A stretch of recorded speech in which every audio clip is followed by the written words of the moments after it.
What is good, guys? It's Ray J back with another video. And in this one, I want to break down what's going on with Tesla, SPY, Nvidia, the QQQ, and a couple of other tickers. I'm going to break down what's happening with the economic calendar as we had important data that just came out, not to mention Jerome Powell giving a speech, and also some other factors which will affect Tesla moving forward. Before I begin the devil's information, before I get into any more details, let me just mention a couple of things. I'm firstly not a financial planner, so take nothing I say as financial advice. And also, if you guys can, please check out the Moomoo link, which is down below and in the description. If you sign up for Moomoo, the link down below, and deposit $100 into the account, you are guaranteed 5 free stocks. If you deposit $1,000, you're guaranteed up to 15 free stocks, and this offer ends in just 2 days. It's almost over, so check it out before they run out. Anyways, now, when it comes to the way the market is looking, Tesla is showing some relative weakness as we saw this thing break a key trend line, and there's a little bit of weakness approaching its deliveries. Now, there was other pieces of data that came out that could also affect Tesla to some extent. So I want to talk about those first, then break down the other factor affecting it and how the chart is looking in my opinion. So what data just came out? Today is Good Friday, March 29th, 2024. And for this holiday, basically the stock market has been closed. There's no trading today, which is why I uploaded this video kind of late, kind of like taking some time off. So the market is not going to be trading today. We're not going to have to worry about anything like that. But the very important economic data still came out. So, what data came out? We just had PCE data. What is PCE? It's another very important inflationary measure, and it came out for the month of February. Now, the Fed does prioritize PCE over CPI. CPI does influence it to some extent, but the Fed prioritizes PCE. It's their favorite inflationary gauge because they use this for other pieces of data, other pieces of analysis, and things like that. So, what happened with this inflationary data? Let's talk about this. It just came out. So core PCE month over month was 0.3%, aligned with the expectations, not too bad. Personal spending did go up for the month of February. This could be because of other factors such as Valentine's Day and also because of the fact that inflation is still at these levels. We did see CPI go up for like all items a bit. That could also be another factor, but this is not that important. It's not going to really affect the market as much. But for PCE month over month for all items was at 0.3%. This is a little bit below expectations, which is pretty good. And then PCE year over year, which is one of the most important measures, was 2.5%. This was aligned with the expectations, but a little bit on the hotter end. And this is what I warned you guys about in my video from yesterday, because when CPI came out, it was a little bit hotter for all items. We did see it being a little hot for PCE, but it's still technically aligned with expectations. And then finally, core PCE was at 2.8%. This is aligned with expectations. It also went down a little bit compared to the previous report, so not bad whatsoever. After all this data came out, Jerome Powell also gave a speech today. I want to break down some of his points. So, Jerome Powell, in my opinion, when he was speaking in San Francisco today in California, he was talking about macroeconomics and monetary policy. He said that his first thoughts about PCE was the fact that, excuse me, it came in line with expectations. He said that the February reading is definitely more along lines of what they want to see. Reducing rates too soon would be very, very disruptive, and waiting too long could basically mean unnecessary damage to the economy and the labor market. He said the economy is strong, no need to hurry to cut rates. So, very, very important quote right there. He wants to make the right decisions. He says it's very important to do so, and they have to handle whatever case.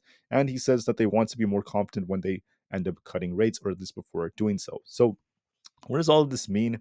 In essence, Jerome Powell is kind of in the middle, a little bit more on the dovish side. Again, he's saying the economy is strong. They're not really in a rush to cut rates. They're going to wait and see what the data is basically telling us. They're going to continue to monitor the situation.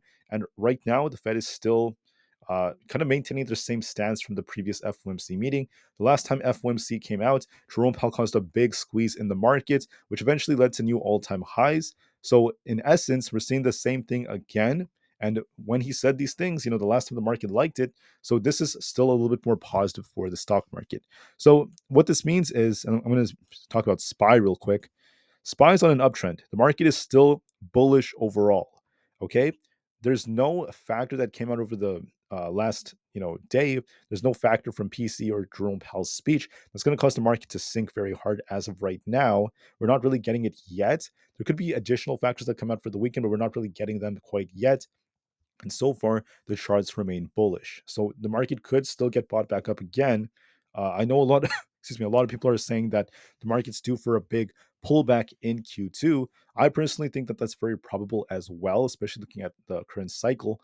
So yes, there could be a pullback coming in Q2 between April and June, sometime in the middle. Something could happen. But right now, Right now, there's no sign of it. We can't be calling a big pullback, a big crash if it hasn't even started yet. There's no sign of it, and all the data that came out has been quite positive for the markets. So I'm sorry, guys. If you want there to be a crash right now, you're not going to get it just yet.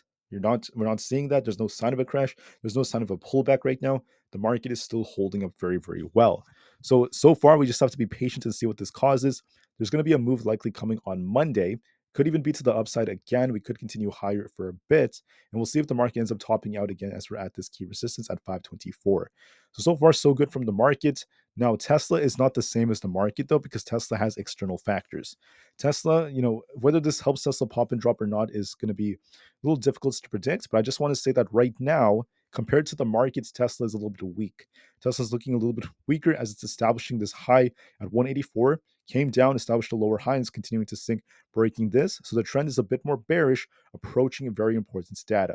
Now, the data about PCE and Jerome Powell could affect Tesla to some extent, but the bigger factor is going to be deliveries coming out in just a couple of days. By April 2nd, Tesla's quarter for deliveries is not really the best, most likely. A lot of these Wall Street analysts have very low expectations. And in the first quarter, we saw Tesla drop about 29%. This is the worst period we've seen since the end of 2022 for Tesla. So there's a lot of concerns about their sales, kind of like with increased competition in China, their sales basically going down and being disrupted, more disruptions in China and Europe. And many people out there are saying that shorts are already up like $5.77 billion in 2024. So they've been making excuse me, a lot of money shorting Tesla, dragging it down. And so far, this share price is looking kind of weak. So even though deliveries is coming out soon, the expectations are not that great. And for Monday, Tesla looks like it might come down to fill this gap. So the share price looks a bit more bearish. I'll give you guys more details about this later. Tesla's not the best. Nvidia, it's showing some life. We're trying to base right over here, which is a good sign, but we have to see a break of 908 to turn back to bullish. If Jerome Powell causes a pump in the markets, or if it's like the PCE report, we have to see a break of 908 to get that bullish move. There is potential for this to form kind of like a cup and handle like structure. We're not really there yet. So I do see some potential in this as we're seeing liquidity being swept down here, but there's no sign of a big bounce just yet. It's not actually happening on the chart. So we have to give it a little bit more time. The QQQ is completely indecisive. It is trying to close above its key support as well. With decent data and also Jerome Powell's speech, there's not really a true catalyst to really cause this to crash very hard. So I don't see this like tanking extremely hard unless there's an external piece of news. Now, so far, as of right now, if all the data stands, even through the weekend, we could see an attempt to rebound a bit on the QQQ. It could still hold above this trend line. If we hold above the white trend line, yes, we could rebound a bit. If we lose this, we're going to be sinking. So far, it's showing some strength. On Apple is actually on a bit of a downtrend. It's been making lower highs. We established a lower high right here and came back down. So the chart looks a bit more bearish to me. So in order for this to turn bullish, we have to break our 200 EMA. 172.84. We haven't been able to do so far. So Apple is showing weakness thus far. So look for an attempt to rebound a bit, maybe thanks to Jerome Powell and the others, but it's still looking kind of weak. So for Tesla, okay, we may get a small reaction on Monday where it kind of like pops a little bit upon open and comes back down. But going into deliveries, that's going to be the much bigger factor. That's going to cause Tesla to either explode to the upside or the downside. Right now, the expectation is favoring the downside if we get some weak delivery numbers. So just be careful, guys. Tesla's going through its extremes to try to get sales up for more incentives, not to mention their advertising on platforms like X, on Meta, on Google, on YouTube, and the list goes on. So we'll see how it goes for Tesla. We'll see how the data ends up affecting it. And for now, I'll just kind of call the video from here. So take care, guys. I'll try to upload more videos, maybe possibly later today, if not by tomorrow. And it's going to be a long weekend, so please enjoy what life has to offer. Have a great time. I'll see you guys very soon on the next one.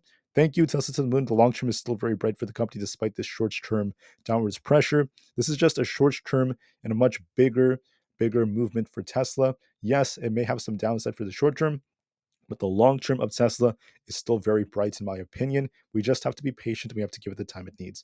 All right. Thank you for listening. Have a great day, guys, and peace out.